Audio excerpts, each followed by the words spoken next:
Class, good morning. Hindi में आज हम पाठ 11 ठाकुर रविंद्रनाथ टैगोर का अध्ययन करेंगे।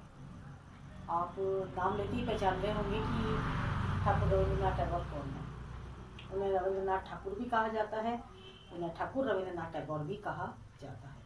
हम जो नेशनल एंथम गाते हैं, राष्ट्रगान जन गण मन अधिनायक जय हे, उसके लेखक हैं, उसके रचयिता हैं। हमेशा हम लोग अपने असेंबली के अंदर सभी जगह पे हम लोग हमेशा राष्ट्रगान को गाते हैं, जन गण मन अधिनायक जय है, उसके रचयिता ठाकुर रविंद्रनाथ टैगोर। आइए आज हम उनका अध्ययन करते हैं। सबसे पहले मैंने कठिन शब्दार्थ लिखे हैं आपके लिए। अनुकरण, नकल करना। ललित, सुंदर, ठीक है ना, हम कहते हैं ललित, ललिता, सुंदर। रोष, रोष व्यक्त करना, गुस्सा प्रकट करना। ख्याति, प्रसिद्धि। नमन, नमस्कार। अतीत, जो बीत गया। दोबारा बताती हूँ मैं। अनुकरण करना, फॉलो करना, नकल करना। ललित, सुंदर। रोष, गुस्सा। ख्याति, प्रसिद्धि, फेमस हो जाना। नमन, नमस्कार। अतीत, जो बीत गया। ये आज के हमारे पाठ के शब्दार्थ हैं। अब हम इनका अध्ययन स्टार्ट करते हैं। कलकत्ता में उनका जन्म हुआ, ठीक है। रविंद्रनाथ टैगोर के जीवन के इस पाठ में हम पहलू पढ़ेंगे। कहाँ उनकी शिक्षा हुई, कहाँ उनकी उच्च शिक्षा हुई, ठीक है, किस तरह से वो ठाकुर की उन्हें उपाधि मिली। उत्तरी कोलकाता में एक पुरानी सड़क है, उस पर बहुत भीड़ भाड़ रहती है। दोनों ओर मकान बने हुए हैं और आपस में सटे हुए हैं। उसी सड़क पर एक छोटी सी गली निकलती है। एक बड़े से फाटक पर पहुंचकर गली समाप्त हो जाती है।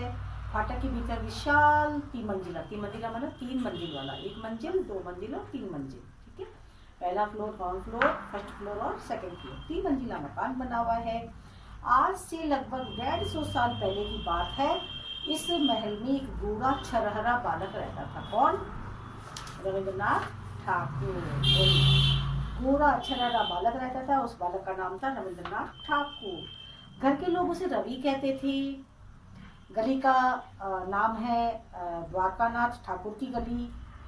सड़क का नाम है चितपुर रोड, ठीक है। तो सारे घर के लोग इन्हें प्यार से, इनका निकनेम रवि, क्योंकि रविंद्रनाथ ठाकुर है इसलिए रवि नाम से बोलते थे, ठीक है। रविंद्र के दादा द्वारकानाथ ठाकुर, जिनके नाम पर गली है ना, द्वारकानाथ ठाकुर की गली, उनके दादा के नाम पर। रविंद्रनाथ के दादा द्वारकानाथ ठाकुर प्रिंस यानी कि राजा कहलाते थे। उनसे मानो राजा महाराजाओं का रास्ता, तो राजा कहलाते थे। उनके वैभव की धाक देश में नहीं, विलायत में भी थी। उनकी वैभव, उनकी प्रसिद्धि, उनकी शानो शौकत, उनका रुतबा इतना था कि इंडिया में ही नहीं, बाहर विलायत में, फॉरेन कंट्री में भी उनकी धाक थी। रविंद्र के पिता देवेंद्रनाथ ठाकुर और भी प्रसिद्ध हो गए। पहले तो उनके दादा, प्रिंस की जो खिताब मिला हुआ था ना, उनके दादा थे। रविंद्रनाथ के दादा, पिताजी के पिताजी द्वारकानाथ ठाकुर, जिनके नाम से गली बनी हुई थी, वो प्रिंस यानी कि राजा कहलाते थे। उनके वैभव की धाक पूरे इंडिया में ही नहीं बल्कि विलायत में भी फैली हुई थी। उसके बाद में रविंद्रनाथ के पिता जो थे देवेंद्रनाथ, वो भी प्रसिद्ध हो गए। संतों जैसे आचार विचार के कारण उन्हें लोग महर्षि करने लगे। महर्षि कहते थे, महर्षि, ठीक है ना। रविंद्रनाथ का जन्म 7 मई 1861 को हुआ था। 7 मई 1861।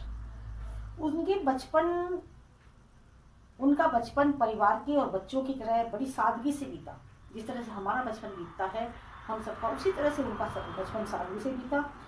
भाई बहनों में 13 उनसे बड़े थे और शैशवावस्था को पार करते ही रवि हवेली से बाहर कर दिए गए। भाई बहनों में 13 उनसे बड़े थे। शैशवावस्था को पार करते ही रवि हवेली से बाहर कर दिए गए। उन्हें महिलाओं की देखभाल से छुट्टी दिलाकर नौकरों के हवाले कर दिया गया, ठीक है ना, कि घर की महिलाएं नहीं बल्कि नौकर इनकी देखभाल करेंगे।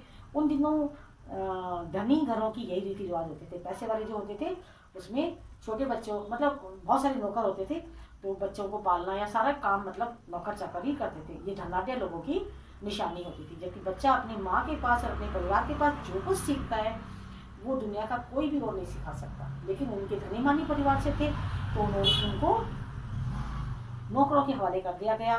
धनी घरों की यही रीत होती थी, रात को सिर्फ सोने के लिए माँ के पास आते थे, सोने के लिए माँ के पास आते थे।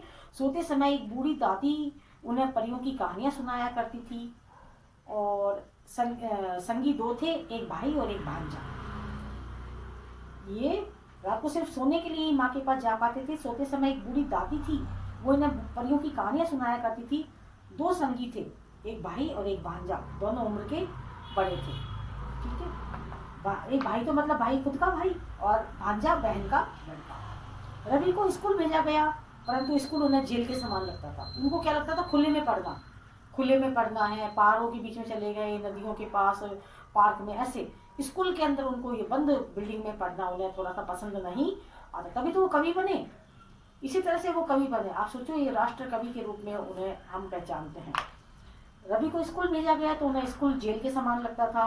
बंद कमरे की पढ़ाई सहज नहीं होती थी, उन्हें बहुत बुरा लगता था।